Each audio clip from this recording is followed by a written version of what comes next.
The city seemed carved from shadows and echoes as Aaryan paced through the narrow alleys, his footsteps splashing through puddles that reflected neon lights like fractured memories of better times. He was not a man you easily noticed, not because he lacked presence but because life had taught him how to move like a whisper, how to exist like an unanswered question, always there, but never fully grasped. The world around him buzzed with rumors of an artifact lost for centuries, a relic believed to hold the power to rewrite fate itself, and though he had long abandoned quests and heroics, destiny had an uncanny way of dragging a man back into the storm he once escaped. Aaryan's fingers trembled as he slipped a weathered photograph from his coat pocket, his sister Mira, smiling brightly under sunlight that no longer existed in his memories, taken before the fire, before the betrayal, before she vanished into the labyrinth of the world's darkest corners. Every night he heard her voice calling him back, guiding him toward the one truth he could never outrun: the shadows he fought were not around him but inside him. The last message he received from her, a cryptic line burned into the paper, had led him here: find the keeper of the gate before the gate finds you. He didn't know what it meant, only that she believed in it with her life, and that knowledge alone pulled him across continents and through oubliettes of danger until he finally reached this forgotten temple rumored to breathe beneath the city streets. His breath fogged in the cold air as he descended a rusted staircase hidden behind an abandoned tea stall, each step groaning under the weight of years, whispers, and secrets. At the bottom he found a stone wall covered in ancient carvings, scripts from civilizations that were never supposed to coexist, and as his fingers traced the grooves, the symbols glowed faintly, reacting to his touch like a pulse awakening from centuries of sleep. A deep rumble shook the ground and a hidden passage slowly opened, exhaling stale air and dust older than any empire. Aaryan slipped inside, and the darkness swallowed him whole, yet strangely, he felt guided, as though the shadows recognized him, welcomed him, perhaps even remembered him.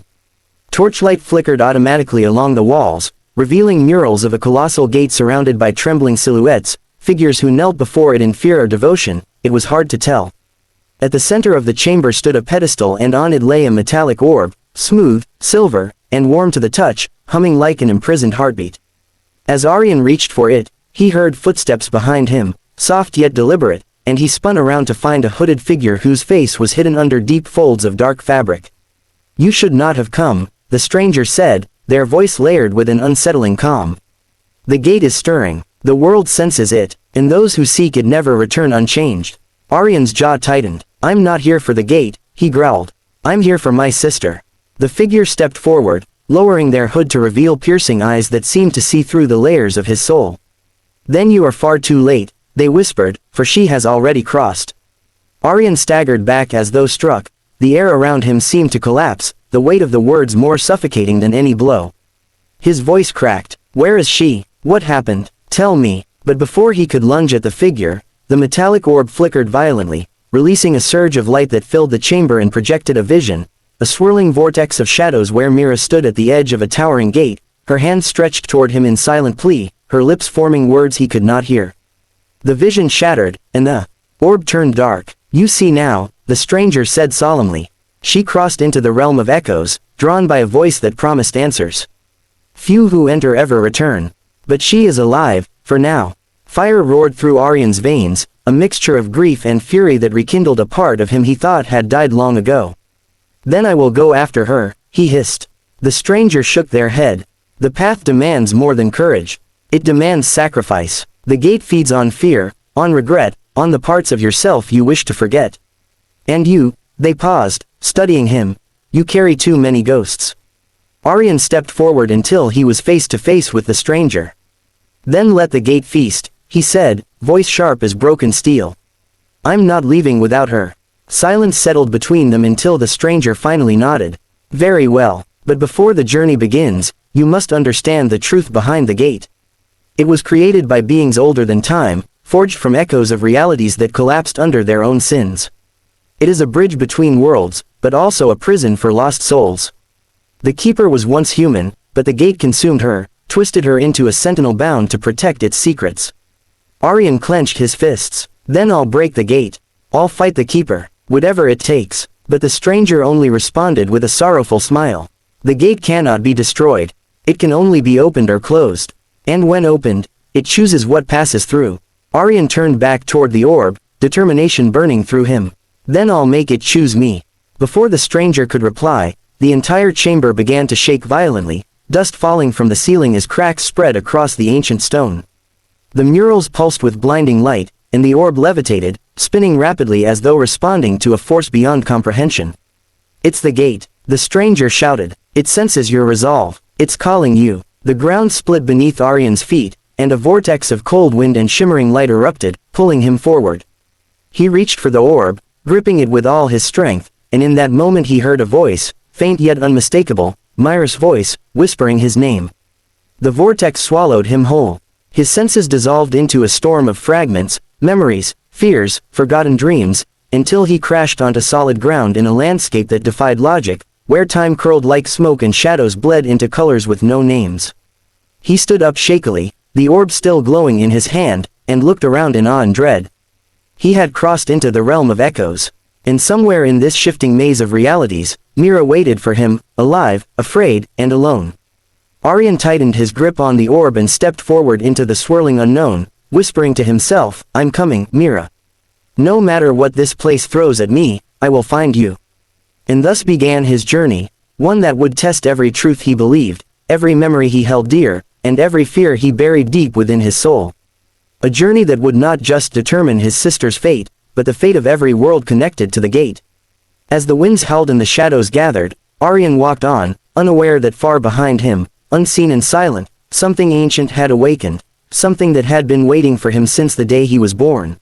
Aaryan stepped deeper into the realm of echoes, and the very ground beneath him shifted like ripples on a mirror, each footstep altering the landscape as though the place reshaped itself around his presence, studying him, testing him. Colors twisted into spirals of violet and silver, the sky swirling in an endless vortex with no up or down, no real horizon, only a shifting tapestry of memories that weren't his. Echoes, whispers of forgotten tragedies, drifted through the air like fragments of broken lullabies, each carrying the weight of souls who had been swallowed by the gate in ages long forgotten. Every few steps, Aaryan saw glimpses of himself, a distorted silhouette on the corner of his vision, a shadow that mimicked his movement half a second too late, a face staring back at him from translucent streams of light. The orb in his hand pulsed steadily, its glow a comforting heartbeat in a world where nothing else obeyed the laws of reality. He tightened his grip as the path ahead warped into a spiraling corridor of floating stones and shimmering mist, each step forward peeling away layers of sound until silence itself felt like a living creature pressed against his ears. Suddenly, the silence shattered. A scream, raw, anguished, unmistakably Mira's, cut through the air like lightning, echoing across every direction at once. Aaryan's heart clenched, and without hesitation he sprinted toward the sound, though he had no idea which way he was running or whether this realm obeyed the concept of direction at all. The ground broke into shards beneath his feet, forming a bridge of glowing fragments suspended over a void of swirling blackness. Faces formed within the abyss, stretching upward like drowning souls gasping for air, their mouths opening in silent pleas that clawed at his sanity. He forced himself not to look down, his breath coming in sharp bursts, Mira's voice growing clearer as he raced across the impossible bridge. He stumbled into a clearing, a floating island of cracked stone where the air felt heavier, almost suffocating. At its center stood a woman made of shadows, her form constantly unraveling and reforming as though reality couldn't decide what she truly was. This had to be the keeper, the guardian of this cursed dimension. Her voice resonated like 1,000 echoes layered as one. "Aaryan," she intoned, as though she had known him long before his first breath. "You should not have come." He lifted the orb defensively.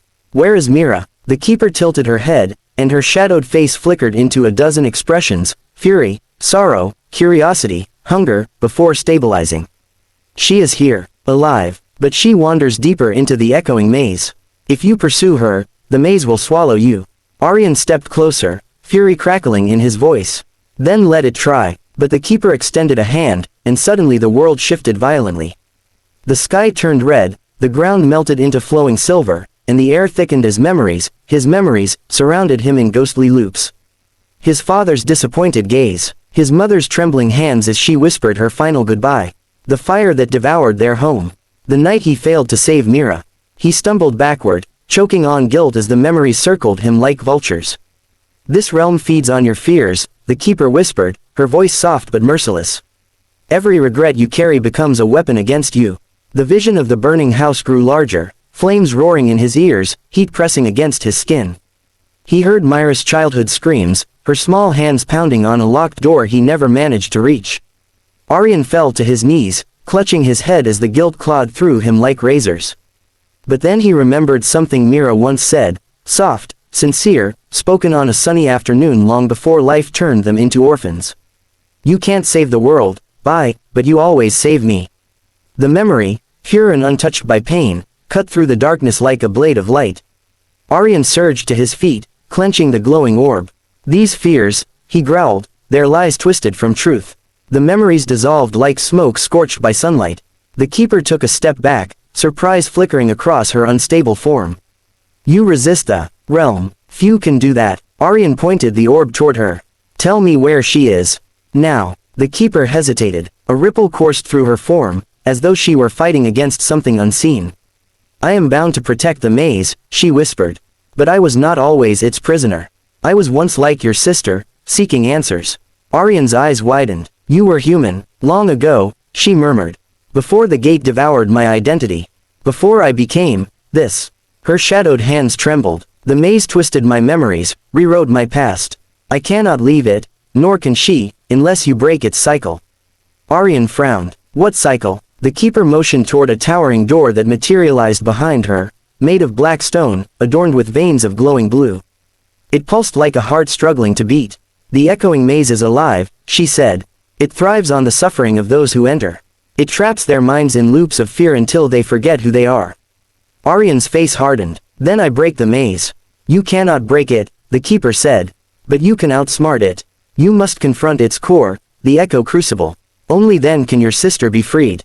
The ground trembled violently as if the maze itself had heard her betrayal. Shadows erupted from the cracks, swirling like a storm, forming monstrous shapes with jagged limbs and hollow eyes.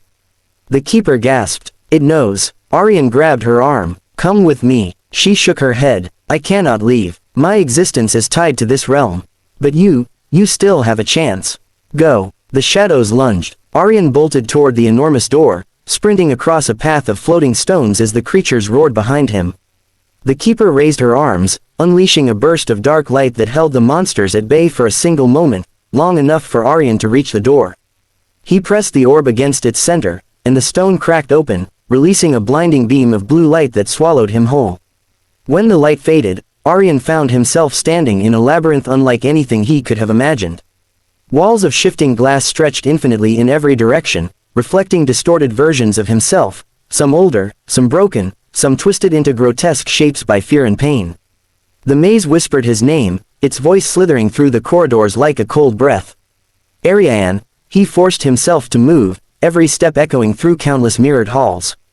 The orb glowed brighter here, guiding him through the constantly rearranging corridors. He turned a corner, and froze. Mira stood at the far end of the hall, her hair wild, her eyes hollow, her posture trembling.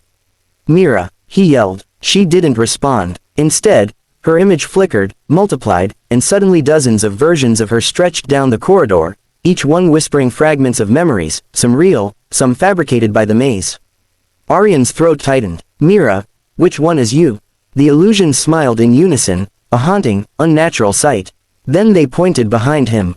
He spun around, and a monstrous version of himself towered over him, its eyes burning like molten gold, its voice the embodiment of every fear he buried.